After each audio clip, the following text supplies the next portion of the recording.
Chiranjeevi guarantee అసలు పడి చచ్చిపోతారు మన వాళ్ళంతా కూడా, ఆయన గురించి, ఆయనతో వర్క్ గురించి. నాకు ఎన్టీ రామారావు గారి తర్వాత ఆ కోవలో ఆ డిసిప్లిన్ కానీ, ఆ హార్డ్ వర్క్ కానీ, ఆ మెలకువలు,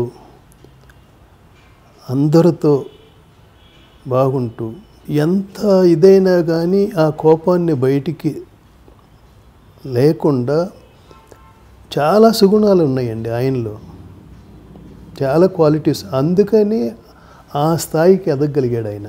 వాళ్ళ అబ్బాయి రామ్ చరణ్ వాళ్ళ గురించి. Wonderful bye, very good. నాకు ఎందుకంటే చిన్నప్పటి నుంచి తెలుసు, నాతో షటిల్ బ్యాడ్మింటన్ ఆడుతూ ఉండేవాడు చిన్నప్పుడు. అట్లాంటి చరణ్ ఇప్పుడు ఈ స్థాయికి మొన్న సినిమా మన ఇప్పుడు ఆర్ఆర్ఆర్ కూడా వస్తుంది, ప్యాన్ ఇండియా. గ్రేట్ అండి, రియల్లీ గ్రేట్. గోపాల్ రెడ్డి గారు అంటే తెర మీద కదలాడే బొమ్మలుగా చూసే జనాలకి చాలా అపోహలు ఉంటాయి. ఏదో ఒక నిమిషం పాటు వాళ్ళ వీడియోస్ చూసి జడ్జి చేస్తూ ఉంటారు, పలానా వ్యక్తి ఇంతే, పలానా వ్యక్తి ఇంతే అనేది. కానీ తెర వెనుక వాళ్ళ స్ట్రెస్ లేకుంటే అప్పటి సిచ్యువేషను ఏది అనేది ఎవ్వరు పట్టించుకోరు. ఆ 10 సెకండ్ల క్లిప్ని చూసి జడ్జిమెంట్ చేస్తుంటారు చాలామంది కదా. అలా బాలకృష్ణ గారు సెట్స్లో చాలా ఆప్యాయతగా ఉంటారు, అభిమానంతో ఉంటారు, చాలా గౌరవించే వ్యక్తిని విన్నాం. దగ్గర నుంచి చూసిన వ్యక్తిగా బాలకృష్ణ గారి గురించి మీరు ఏం చెప్తారు? ఒక చిన్న ఇన్సిడెంట్ చెప్తానండి. ఒకసారి బాలకృష్ణతో రాము అనే సినిమా చేస్తా ఉన్నాను. ఒక యాక్షన్ సీక్వెన్స్ చేయాలి.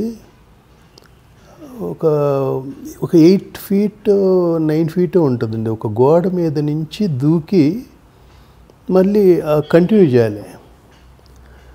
గోడ మీద నుంచి దూకి కరెక్ట్గా ఆ స్టాండ్స్ నుంచి అది 1 టేక్ అయింది, 2 టేక్లు అయింది, 3 టేక్లు అయింది, 4 టేక్లు అయింది. ఒక 5వ టేక్ 6వ టేక్ నాకు అనిపించింది కాలు ఏదో డెఫినెట్గా ఏదో అయ్యి ఉంటుంది. కానీ ఈయన మాత్రం చెప్పకుండా మళ్ళీ వెళ్ళి చేస్తున్నాడు అని నేను దగ్గరికి వెళ్ళి, బాలయ్య లెగ్ ఏదన్నా స్ప్రెయిన్ అయినట్టుంది, తర్వాత చేసుకుందాం అంటే, నూనె ఆయన ఓకే చేసేంతవరకు తప్పదు. ఎందుకంటే అంత డిసిప్లిన్ అనమాట తను. అది లోపల చిన్న ఎయిర్లైన్ ఫ్రాక్చర్ అయ్యి ఉంటుంది, అది అతనికి కూడా తెలుసున్నా కానీ చెప్పడు. అంత డిసిప్లిన్లో మూర్ఖత్వం అనమాట అసలుకి, అంత డిసిప్లిన్, క్రమశిక్షణకి. అందుకే ఆయన కాస్త క్రమశిక్షణ లేకున్నా ఆయన తట్టుకోలేడు, చుట్టూ ఉన్న వాళ్ళలో క్రమశిక్షణ లోపిస్తే.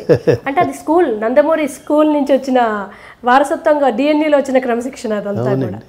లియో ఎంటర్టైన్మెంట్ ఈ ఛానల్ని ప్లీజ్ సబ్స్క్రైబ్ చేయండి, షేర్ చేయండి, లైక్ చేయండి. Please subscribe to Leo entertainment. Please subscribe to Leo entertainment YouTube channel. Subscribe Leo entertainment channel. Leo entertainment, please subscribe this channel. Hi, నేను ఆనంద్ రంగానే.